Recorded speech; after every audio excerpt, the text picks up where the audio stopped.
talk a little bit about striking a balance. You've always talked about being competitive, looking at the big picture, resting guys, winning games. There's a lot of variables at play there. What's the best way to strike that balance? Well, it's difficult. It's a good situation to be in. It means that you're playing for something.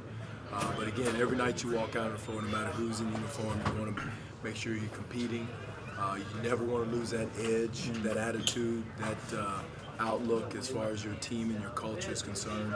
But again, at the same time, you have to look at the big picture and make sure that your team is healthy. I think for more than the years that Seattle, Dallas, all those situations, we've always looked at health over, the number of wins, which again is a tight balance also, because as a young franchise, we're still trying to break some records and to reach some heights that we haven't been before. So there's a lot at play, but again, health is overall, it trumps everything. How much easier does that make it if you are to, rest a guy, or like Corey last time against Boston, or Luis, Kyle, DeMar, they've all had their chances to rest. Yet there's maybe a loss in there at times.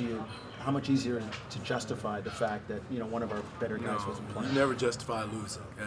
That's the point I'm making. You don't want to do that at the sake of saying, okay, we're not sacrificing anything, because that's why you have 15 contracts. Those guys should have the ability to step in and probably not be as good as the starters, but not don't go out there and just not compete. You're going out there to win.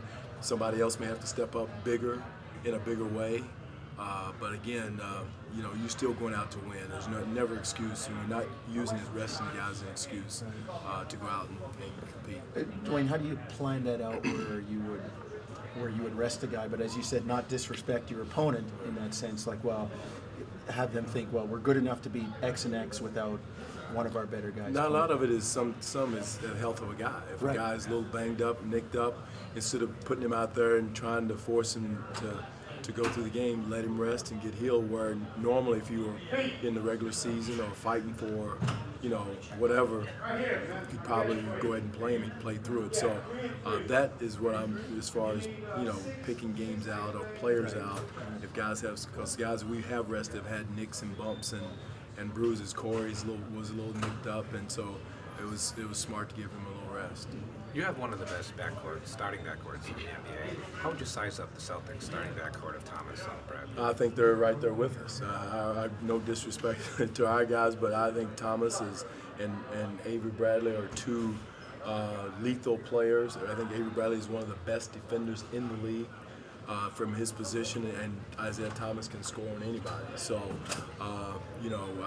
I respect their backcourt as much as any backcourt in the league, as far as what they do and what they bring to the table. I know how connected you guys are and important the team concept is, but is Kyle a legitimate MVP candidate?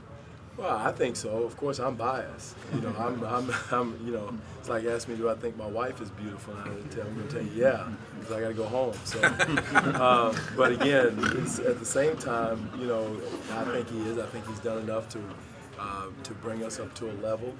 But again, like I said, I'm biased when it comes to rating my players and what they've given to our organization on the court. Coach, you recently said that it's really the team understanding their roles that have attributed to this success. What point did you see that then settling into that?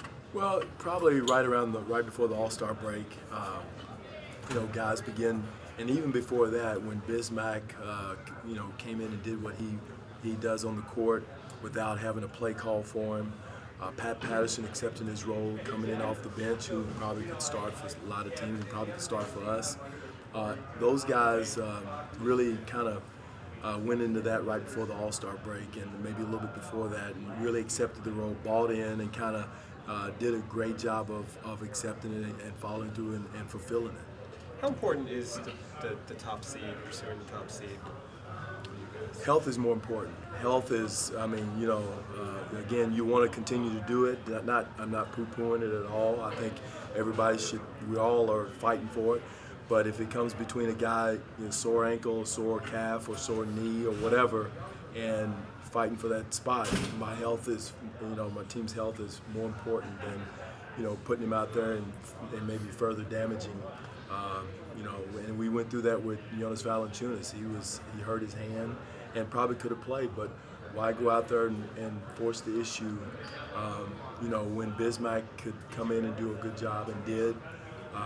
We had an opportunity to rest him, and we did. I think, you know, again, I think it's just the prudent thing to do for your players' health. Does the depth you guys have, especially you mentioned Bismack and Pat and all those guys, like does that give you a little bit more luxury to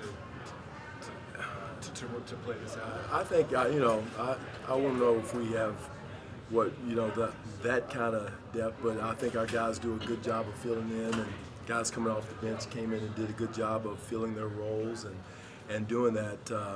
I don't want to overrate and I don't want to underrate our depth, but I think our guys have come in and done a good job. The backups and you know, players coming in off the bench or taking in the starters' minutes. So I think they've done a good job.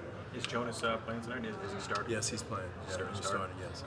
Have you seen another year this late in the season when so many teams are bunched together, when, you know, one loss can drop you? It's been a while, especially in the East, I think, more so than anything else, how tight it was. Again, I have to look back on it and see, but I think it's great for our conference. I think it's great for the league that teams are so competitive. You know, and any of us, you know, you have a bad week or two, you know, you could be at the bottom looking up. So I think it's good. It keeps players on edge. You're playing for something each night. I think the fans are excited about it. They're playing for something each game and each night. They keep up with other teams.